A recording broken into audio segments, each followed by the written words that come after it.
ატმის მოსავლის აღება კახეთში. გარემოს დაცვისა და სოფლის მეურნეობის მინისტრი სოფელ გურჯაანში ნიკოლოზ გეთიაშვილს ატმის ბაღში ეწვია. ფერმერმა მეურნეობა სოფლის განვითარების სააგენტოს ფინანსური ხელშეწყობით განავითარა. პროგრამის დანერგე მომავალი თანადაფინანსება დაახლოებით 20,000 ლარია, ხოლო შეღავათიანი აგროკრედიტი 240,000 ლარს აჭარბებს. ფერმერი ჯამში 28 ჰექტარზე ფლობს ატმის, ვაშლატამას, გარგარისა და ქლიავის ბაღებს. წელს ჯამში 250 ტონა მოსავალს ელოდება. დღესვე დავით სონღულაშვილის სოფელ ჩუმლახში ფერმერებსა და სამაცივრე მეურნეობების წარმომადგენლებს შეხვდა და ატმის მოსავლის დაბინავების პროცესს გაეცნო. როგორც შეხვედრაზე აღინიშნა, შემნახველი და გადამამუშავებელი ინფრასტრუქტურის განვითარების მიზნით სახელმწიფო აქტიურად აგრძელებს სექტორის მხარდაჭერას კახეთის რეგიონში ატამს სახელმწიფო პროგრამების ხელშეწყობით შექმნილი 50-ზე მეტი სამაცივრო მეურნეობა იბარებს. ასევე შესაბამისი უწყებების კოორდინაციით ატმისა და ვაშლატამას ექსპორტის ხელშეწყობის მიზნით საჭირო დოკუმენტაციის მომზადება და გაცემა ერთი ფანჯრის პრინციპით ხდება.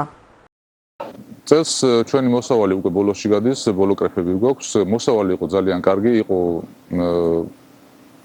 მშვენიერი ფასი, საექსპორტოდაც კარგად გადის, კმაყოფილები ვარ, სტაბილური ფასი იყო და მოვარჩივრდებით, რომ კიდევ სტაბილური ფასი აგრძელდება სეზონის ბოლომდე. სახელმწიფოს როლი, რაც შეეხება მაცხოვრების მიმართულებით და პროექტების მიმართულებით, ჩვენს არის ძალიან მნიშვნელოვანი, იმიტომ რომ ეს თუ ბაღების ნახევარი მაქვს გაშენებული პროგრამებით რა დანერგე მომავლით და ეს ძალიან შეღავათია ჩვენთვის ფერმერებისთვის, იმიტომ რომ ფულადი რესურსის მობილიზება ხდება ჩვენთვის ძალიან იაფს.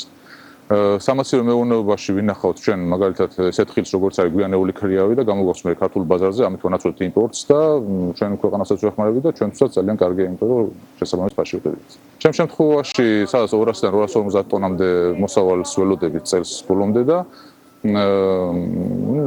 მაყოფილები ვართ სეზონის, ოდადად ჩვენი სეზონი გამოვიდა და მომავალშიც იმედი მასე გაგრძელდება. მოგეხსენებათ, რომ ატამი და ვაშლატამა ერთ-ერთი მნიშვნელოვანი საექსპორტო პროდუქტია, შესაბამისად ადგილზე გავეცანით მოსავლის აღების პროცესს, მიმდინარეობს საკმაოდ კარგად, წარმატებულად. მოგეხსენებათ, რომ $16 მილიონ არის უკვე $16 მილიონ მეტი არის უკვე ექსპორტი, წლევანდელი მოსავალი საკმაოდ მაღალი მაჩვენებლები არის, შარშან ექსპორტირებული იყო 26,000 ტონაზე მეტი, წელს მოსავალს უფრო მეც ველოდებით.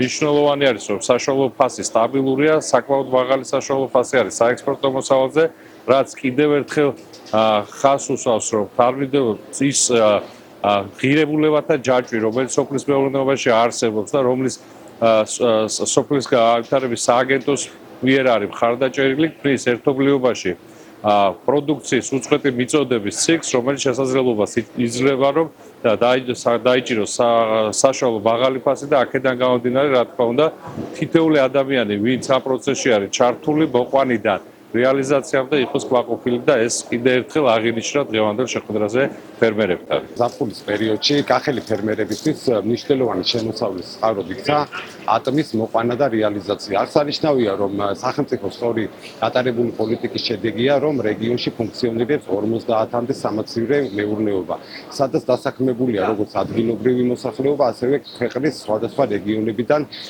ჩამოგზავნებული მოსახლეობა. აღსანიშნავია, რომ წელს ატმის სავარაუდო საპროგნოზო მოსავალი 40,000 ტონას აჭარბებს. 400 ტონიანი არის მაცივარი, დღიურად დასაქმებულია 400 ადამიანი, 400-450 და სახელმწიფოს ხელშეწყობა, რა თქმა უნდა, აუცილებელია მეურნეობის განვითარებისთვის, რადგან ეხმარება და წინ სწევს კონკრეტულად ამ მეურნეობას.